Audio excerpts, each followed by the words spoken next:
Why do we scream at each other? This is what it sounds like when doves cry. So pigeons, or doves, if you like to call them that, are members of the family Columbidae. They're a pretty interesting group of birds. I would say pigeons are actually underrated birds, and I'll get to why I think that is the case, but they're pretty opportunistic birds. You can find them in a kind of wide variety of habitats, and you get various different species. You get wood pigeons, you get collared doves, rock doves are the most famous ones. They're all mainly omnivorous. They tend to be pretty opportunistic animals, and that has led to them to become pretty successful, especially in a world dominated by human beings and our settlements. And pigeons get a bit of a rep as being kind of stupid, common, generally animals that we aren't massive fans of. But pigeons are actually very impressive animals. For one, they're actually really fast. Pigeons, surprisingly, are among the fastest types of birds in the world. Feral pigeons are among the favoured prey items of peregrine falcons, the fastest animal in the world. However, the peregrine is only the fastest animal in a stoop.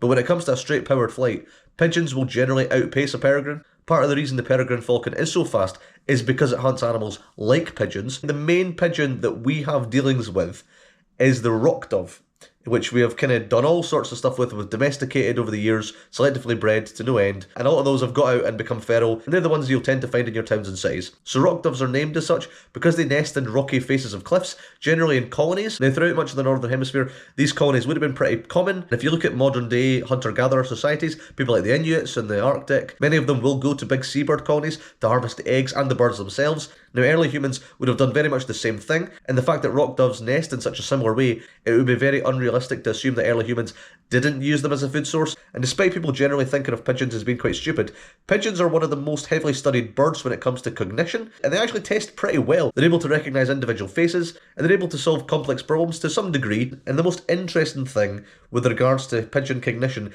is probably their memories. Pigeon memories are pretty exceptional, so much so that we've used them for that purpose for a long, long time. People have used pigeons to send messages for quite a long time, and that's because they're so good at navigating. Pigeons have a very good memory for remembering individual places. They're very good at memorising landmarks, but even aside from that, pigeons seem to have a very good ability at homing back to where they originally came from. Now this is almost certainly due to them being able to find their way back to their colonies, but considering the ability is so highly developed, it's kind of weird. There's not really an obvious reason as to why they're so good at homing in, because they don't migrate. And studies have been done on pigeons that have actually been blindfolded, and they're still able to navigate home. So it's not just their ability to recognise landmarks. There's various theories out there as to why pigeons are so good at navigating, including their brains being hardwired to recognise the magnetism of the earth. As far as I'm aware, we don't really know 100% as to why, but the point is they're very good at it, and the navigational prowess of pigeons have been used in wars as well. During both the First and Second World Wars, pigeons were used pretty heavily to send messages across borders.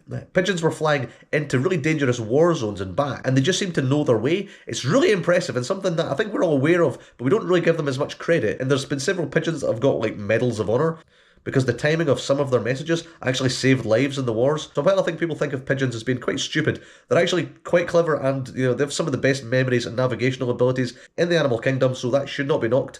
Another word for pigeon is a dove. There's no real concrete difference between a pigeon and a dove. We tend to think of doves as being pure white. Now, a pure white dove would not exist naturally in the animal kingdom. You will get the occasional white pigeon that's born just with white feathers as a sort of abnormality, but that animal would not survive very long because it would stand up like a sore thumb for predators. However, we've obviously selectively bred pigeons to be white because we just like them, and we've liked them so much that we've included them quite heavily in mythology. So the most famous dove was probably the one in Noah's Ark, whereby the Ark was at sea, Noah sent the dove off to look for land, and after a couple of attempts it came back with an olive branch and basically saved life on Earth, so that's pretty impressive. But even going before Christianity, doves were present in mythology. In Greek mythology, doves were pretty heavily associated with Aphrodite, the goddess of love. I think it's interesting that the word dove is so close to the word love. In fact, it makes me wonder if one is a synonym of the other. But even going before the ancient Greeks, 5,000 years BC, in ancient Mesopotamia, doves appear in their symbolism as well. So it's interesting that white doves appear back then, and the fact that they appear in their mythology and their artwork indicates that there were a number of white doves knocking about,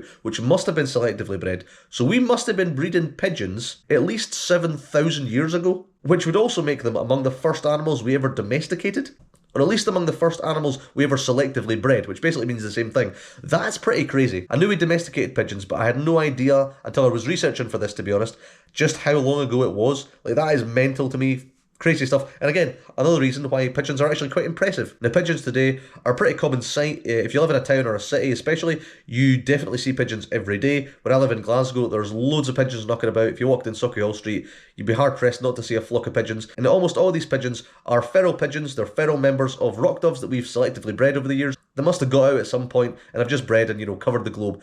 And the fact that they're everywhere, like across most of our major cities, just shows you how successful they are. And it's not surprising they've done very well, because the big skyscrapers and buildings we've built mimic their nest structures pretty well. And I think apart from rats, pigeons are the animals that have benefited most from the settlements we've built. And a bit like rats, people generally don't like pigeons in cities. They're generally considered vermin, and there's a lot of reasons why that's thrown about. Some would argue they damage property, some would say they spread diseases. I would say the main reason is that they shit on people. If you're walking around the street and you see a big flock of pigeons, there is a very real possibility that you will be shat on by multiple birds. It's weird because this is a relatively recent phenomenon. If you go back to the 1960s and 70s, people still liked pigeons. Like, it wasn't uncommon to see people feeding pigeons. Just look at Mary Poppins when they're feeding pigeons. Like, that wasn't that long ago in historical terms. But something has changed. Maybe there's just more pigeons nowadays, but people generally don't like them. Years ago when I was in London, people were out feeding the parakeets and the grey squirrels, animals that shouldn't really be there, but they were absolutely aghast every time the pigeons came over. So for whatever reason, people at some point just stopped liking pigeons in cities, and that's probably not going to change. So to conclude, I think pigeons are underrated, and I hope I've conveyed as to why. Apart from being clumsy, stupid birds, they're incredibly fast, they're incredibly clever, they've got great navigational skills, they've been very important for us, we've domesticated them quite a long time ago, long before a lot of other animals, they're very adaptable, and despite the fact that we've chosen to view them in a very positive light throughout our history, in various forms of mythology, at some point in the recent past, we decided we no longer like them and we no longer want them around. But ultimately, the success of the pigeon, and particularly the feral pigeon, is ultimately down to us. And it's very unlikely that we're going to get rid of them, as long as we live the way we do. So yeah, let me know in the comments below what you thought of this video. What do you think of pigeons? Have you got any crazy pigeon stories? Let me know. And feel free to leave any recommendations for other animals or birds you'd like me to talk about in the future. And as ever, feel free to like, comment, and subscribe, or don't if you don't want it. It's perfectly fine. And I'll see you next time, and goodbye.